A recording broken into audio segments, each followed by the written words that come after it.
पसंद आपकी, पेशकश हमारी। मोहम्मदिया मंदी house, near Mohammadia shawarma, Khadarbagh, नानल नगर, हैदराबाद।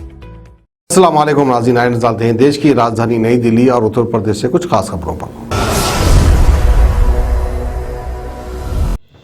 आप सभी का स्वागत है सच न्यूज में। आइए जानते हैं उत्तर प्रदेश और देश की राजधानी से कुछ खास खबरें।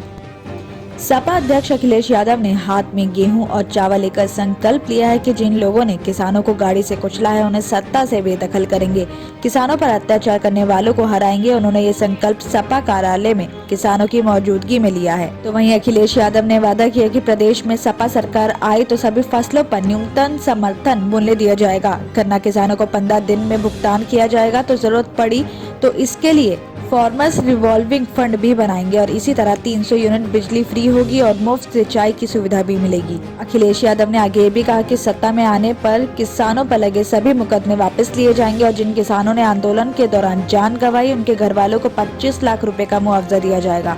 उन्होंने कहा कि सपा हर वो काम करेगी जिससे किसानों में खुशहाली आए। साथ ही उन्होंने बीजेपी पर सवाल भी उठाते हुए कहा कि बीजेपी को बताना चाहिए कि किसानों की आय दुगनी क्यों नहीं हुई। उन्होंने वादा किया था कि 2022 में किसानों की आय दुगनी हो जाएगी, पर अब तक नहीं हुई, बल्कि डीजल पेट्रोल के दाम बढ़ा दिए गए हैं। तो वहीं खाद समय से भी नहीं मिल रही है और किसान परेशान है और जिन लोगों ने किसानों को कुचल कर मार दिया है उन्हें संरक्षण दिया। साथ ही उन्होंने सपा किसानों से भी अपील की है कि अंत संकल्प लें और बीजेपी को सत्ता से हटा दें। साथ ही अर्पणा यादव को टिकट देने पर अखिलेश यादव ने कहा कि मुझे खुशी है कि बीजेपी को हमारे परिवार की ज्यादा चिंता है।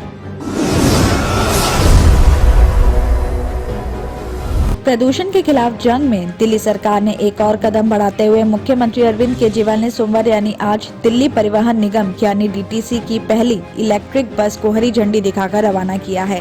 फिलहाल इसका परिचालन ट्रायल के तौर पर किया जाएगा और इसके बाद फरवरी में दिल्ली परिवहन निगम यानी डीटीसी की बसों में बेड़े में 50 ई बसों की पहली खेप दिल्ली की सड़कों पर दौड़ने लगेगी। दिल्ली में बस प्रोटोटाइप पहुंचने के बाद इंद्रप्रस्थ बस डिपो से पहली बस की दिल्ली वासियों को सौगात दी। तो इस मौके पर मुख्यमंत्री केजरीवाल ने कहा कि ये प्रदूषण को रोकने के लिए एक महत्वपूर्ण कदम है। ऐसी 300 बसों को अप्रैल तक शुरू किया जाएगा।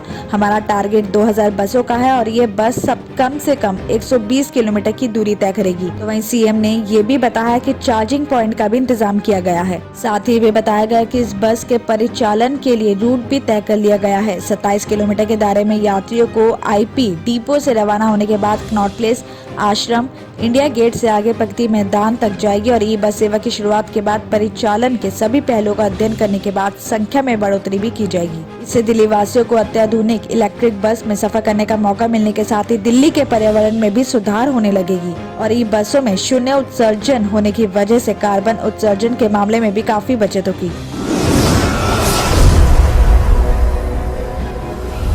वीकेंड कर्फ्यू के बाद सोमवार से एक बार फिर दिल्ली के बाजार गुलजार होंगे और इवन आधार पर दुकानें खुलेंगी। व्यापारियों और ग्राहकों की आने जाने के लिए फिर सोमवार से शुक्रवार तक होगी। आपको बता दें कि सोमवार को वैसे भी बाजार खुलेंगे तो अमूमन इस दिन बंद रहते हैं और इनमें मुख्य रूप से करोल बाग, कमला नगर, किंग्सवे कैंप के साथ दूसरे बाजार भी शामिल हैं। हालांकि कोविड संक्रमण के प्रसार की वजह से दूसरे राज्यों से आने वाले व्यापारियों की संख्या काफी ज्यादा कम हो गई है। सोमवार यानी आज से ऑड इवन आधार पर दिल्ली के थोक और खुदरा बाजार शुक्रवार तक खुले जाएंगे और शराब के शौकीन लोगों के लिए शराब की दुकानें भी खुलेंगी। हालांकि शनिवार और रविवार को शराब की दुकानें बंद होने की वजह से सोमवार को भीड़ बढ़ेगी और सामाजिक दूरी का पालन संभव नहीं हो पाएगा। आपको बता दें कि सिर्फ शनिवार और रविवार को ही दुकानों को बंद करने का निर्देश है, लेकिन ऑड इवन की वजह से सभी दुकानें नहीं खुल रही हैं। व्यापारियों का ये भी कहना है कि हफ्ते में 2 या 3 दिन की दुकानें खुल रही हैं। इस मामले में एक व्यापारी का ये भी कहना है कि व्यापार उनका 0 हो गया है। ऑड इवन की वजह से हफ्ते में कोई दुकान 2 दिन खुल रही है तो कोई 3 दिन और इस तरह से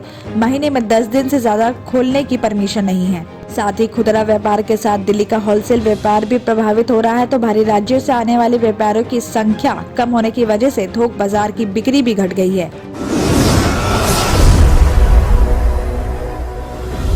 मैदानी इलाकों में जारी कड़ाके की ठंड का दौर रविवार को भी जारी रहा। दिन में लुढ़के पारे की वजह से राजधानी में लगातार चौथे दिन सर्द दिन रिकॉर्ड किया गया। तो इस बीच मौसम विभाग ने सोमवार के लिए येलो अलर्ट जारी करते हुए सर्द दिन दर्ज होने की संभावना भी जताई है। साथ ही बच्चों और बुजुर्गों को बेवजह घर से बाहर ना निकलने की सलाह दी है।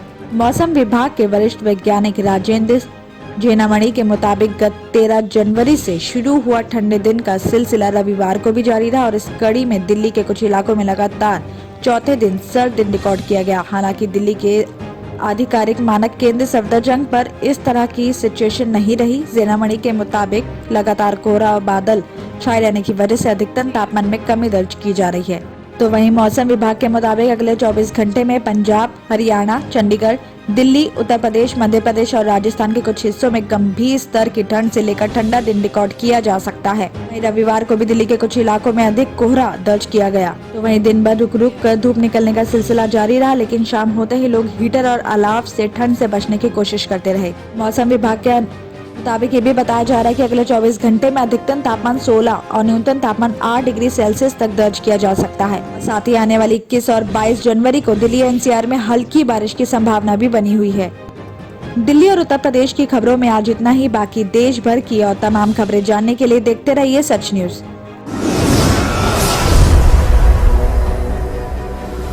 गाजी kidney centre and multi speciality hospital, गुर्दे और बवासीर के इलाज का 40 साल मशहूर हॉस्पिटल, जहां हजारों पेशेंट्स क्योर हो चुके हैं। Doctor Husaini international national award winner और दूसरे डॉक्टर्स और लेडी डॉक्टर्स की जेर खिदमत गुर्दे के तमाम अमराज का मुकम्मल ट्रीटमेंट किया जा रहा है। गुर्दे फेल हो चुके हों, डायलिसिस करवा रहे हों, याद रखिए डायलिसिस कोई इलाज नहीं, इससे 1% भी गुर्दे रिकवर नहीं होते। हाँ, डायलिसिस टेम्पररी रिलीफ दे सकता है, लेकिन हमारे ट्रीटमेंट से गुर्दे फिर से फंक्शन में आ सकते हैं। गुर्दे श्रिंक हो गए हों या सिस्ट हो, गुर्दे की पथरी हो, कैसी भी गुर्दे की तकलीफ हो या पाइल्स यानी बवासीर, चाहे ब्लीडिंग हो या कोम, बगैर ऑपरेशन मुकम्मल क्योर ट्रीटमेंट का एक ही centre, Ghazi kidney centre, DLRL main road, opposite Vikas high school, Chandrayan Gutta, Hyderabad. Cell 9966930824 या 9391326261।